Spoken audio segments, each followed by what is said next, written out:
Good afternoon. Division Chief Mark Hildebrand, Hildebrand.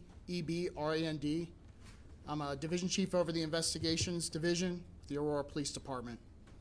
Today I want to give an update on a homicide investigation that occurred earlier this week. On Sunday, June 1st at about 12:30 a.m., Aurora Police responded to a shooting in the 12600 block of East Hoffman Boulevard near Aurora Fire Rescue Station 2. Upon arrival, they located two victims. One was a 15-year-old female and the other was a 20-year-old female. Both were transported to local hospitals. Short time later, the 15-year-old female was pronounced deceased. The 20-year-old female sustained serious injuries but is expected to survive. There was a third victim located later in the night. There was another 15-year-old female who sustained minor injuries. Our major crimes homicide unit is lead on this investigation. Almost immediately, we began receiving tips through Metro Denver Crime Stoppers. This was a public outpouring of tips that gave us some critical information to help us identify the suspect in this case. Through these tips, they directed us towards a 14-year-old Colorado Springs resident. Our major crimes homicide unit partnered with the Colorado Springs Police Department in this investigation. On Wednesday, June 4th, Colorado Springs PD, SIU, and our major crimes homicide unit assisted with the arrest of the 14-year-old for unrelated motor vehicle theft warrant in Colorado Springs. 2 handguns were recovered after the arrest when a search warrant was conducted on the resident of the 14-year-old. Our major crimes homicide unit conducted several interviews, and they obtained an arrest warrant for first-degree murder on the 14-year-old for this case that occurred on Sunday. I'd like to thank our major crimes homicide unit and all personnel from the Aurora Police Department that responded that night, to our Colorado Springs partners, and to the Metro Denver Crime Stoppers, and especially to the public who stepped forward and provided us critical information to be able to solve this case and get this dangerous individual off the streets in about 4 days. Also, to the family of the 15-year-old, we send our condolences to the family of the young female who lost her life senselessly. And that is a tragedy. But it's also a social travesty with regards to the unacceptable conduct that you're going to see in a video we're going to show here in just a minute. So with that, I'd like to show a picture. We can't display a picture because the suspect's a juvenile, but he's 14 years old. He's charged with first-degree murder, 10 counts of attempt first-degree murder, and 2 counts of juvenile in possession of a handgun. Next, these are 2 pictures of the firearms recovered, which have a consistent caliber to what was found on the scene of this shooting.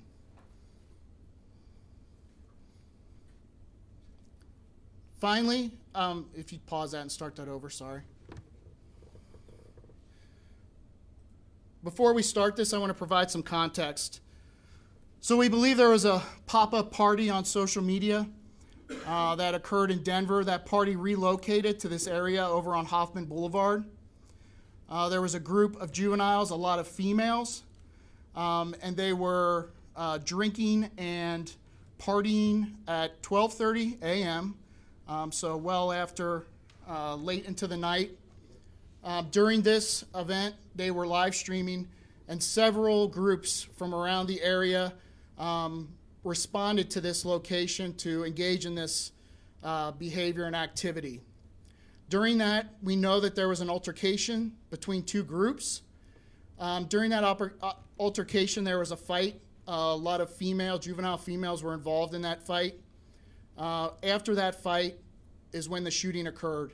That's when the 14-year-old armed himself and fired multiple rounds into this group of juvenile females.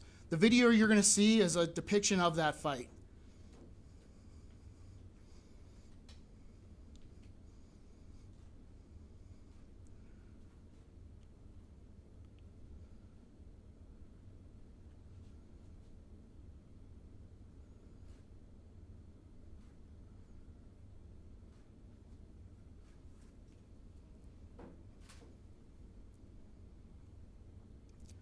To our community, I hope this is shocking. I think there's a narrative out there that these, our juvenile population is just hanging out, having fun, just being kids. But in reality, we have a juvenile population that is going out well after hours. They're posting on social media platforms, encouraging multiple people to come to these locations. We even have information that they're participating in girl fight clubs. So the behavior that we're observing in this is completely unacceptable. There is a major concern for the juvenile violence within our community and throughout the nation. And I think this is a strong example of what we're seeing out there and why so many times these pop-up parties or these social gatherings with juveniles ends in violence. If it ends with just a fight, we're lucky. But in most occasions, it ends in a shooting where somebody's either injured or killed, and that's unacceptable. We as a community need to stand up and start taking accountability for this and start holding those accountable for allowing this to occur, saying it's okay for our juvenile population to go out after hours and hang out these locations and engage in this behavior. I would say that this needs to stop. I think parents need to be aware of what their kids are doing. If a kid is saying that they want to go to some pop-up party, I would encourage parents to discourage that, to stop them from going out and going to these, because what inevitably happens is they go there with friends, and then we have gang members from different gangs showing up armed. We have groups that do not get along from different schools showing up, engaging in fights, engaging in drug activity, engaging in drinking, and the inevitable outcome is violence. And I think we need to do a better job, not just within policing, but within the community, whether it's parents, the schools, and the community as a whole needs to do a better job of controlling the actions of our juvenile population and ensuring that they are safe and that they're not engaging in this type of behavior. Unfortunately, a 15-year-old female lost her life during this, in this senseless act, and a 14-year-old armed himself with 2 firearms, which is unconscionable to think that a 14-year-old would have access to 2 firearms and then make the conscious decision to use them against a group of people and end up murdering a 15-year-old in the process. That concludes my update, and open it up for any questions. Do we know how the 14-year-old obtained those 2 guns? No, that's still part of the investigation to determine where those firearms came from.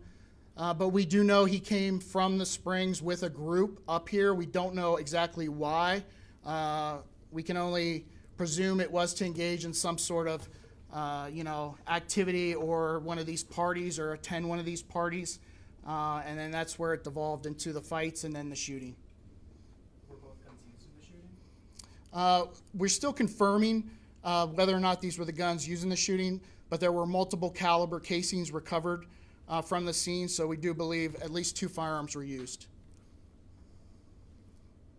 You say that the juvenile violence is a major concern for you. Do we have a number of teens that have been fatally killed this year so far? Fortunately, overall, our violent crime is down significantly. I have a couple stats for you here that I'd like to share. Overall crime is down 21.3% compared to last year, and our violent crime is down 12.7%.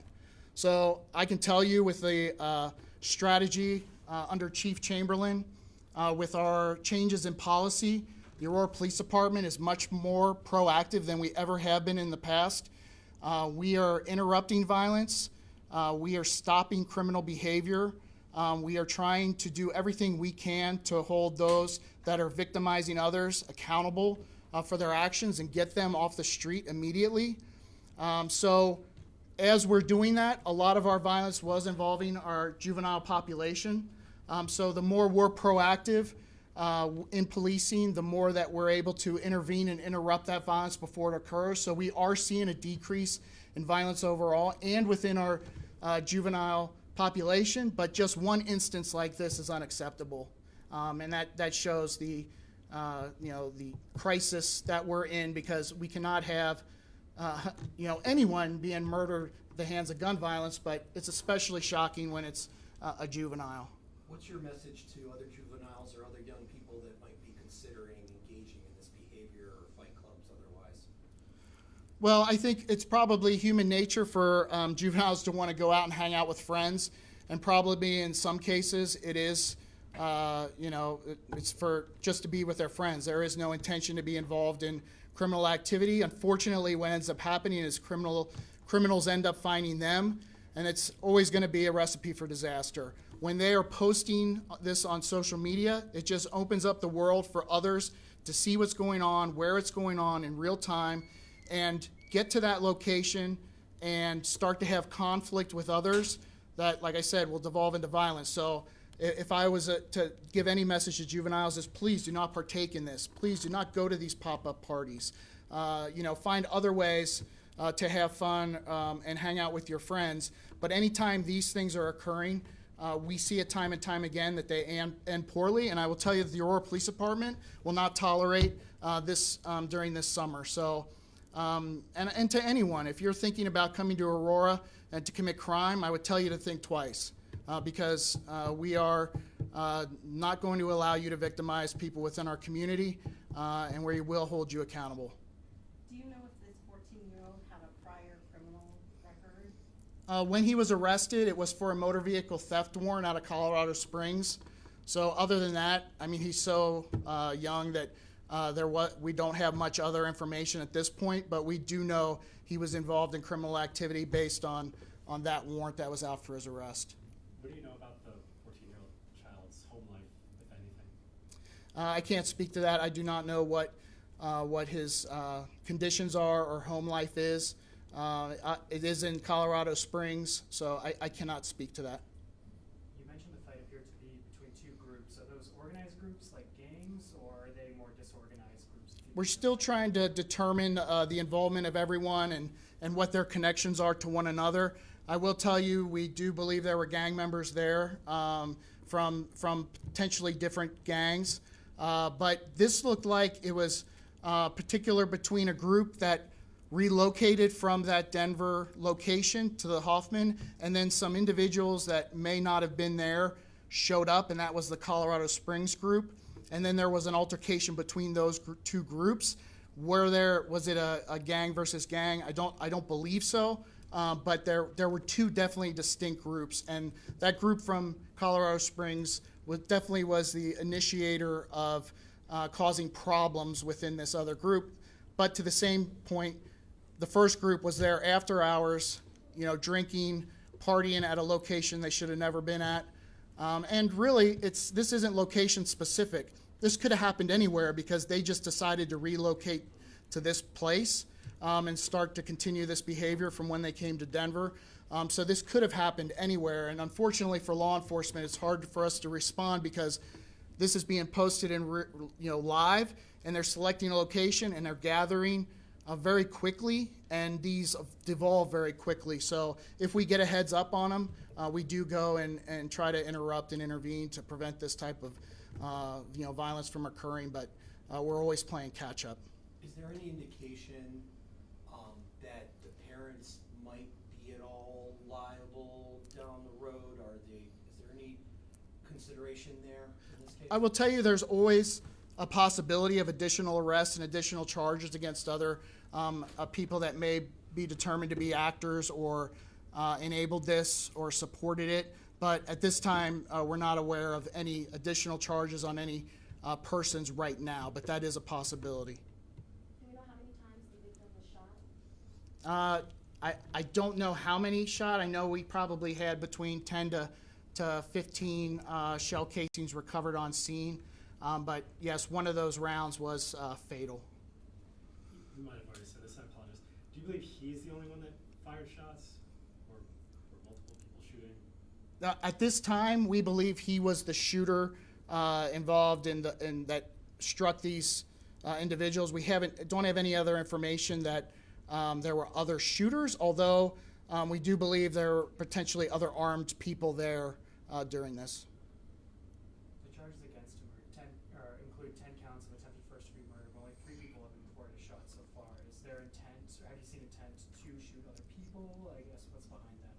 because there was a crowd that was fired into, and every one of those people were placed at risk of death by his actions. They were all, it could have easily been any one of them, and it happened to be this 15-year-old girl and the 20-year-old female and then another 15-year-old that was grazed. But any one of this group, those additional 10 were in close proximity and were at risk. I'll just take one more question. If anyone?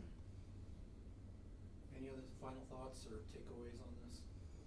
No, I would just encourage parents to be cognizant of what their children are doing, what they want to do, what their social network is, what they're doing on the weekends, because like I said, the Aurora Police Department is going to be out there this summer. We're going to be proactive, and regardless of whether anything bad happens at these parties, you don't want them to be at a location where police are having to come in and disrupt them and break these things up. It's best just to keep your kids away from this and keep them safe. All right, thank you.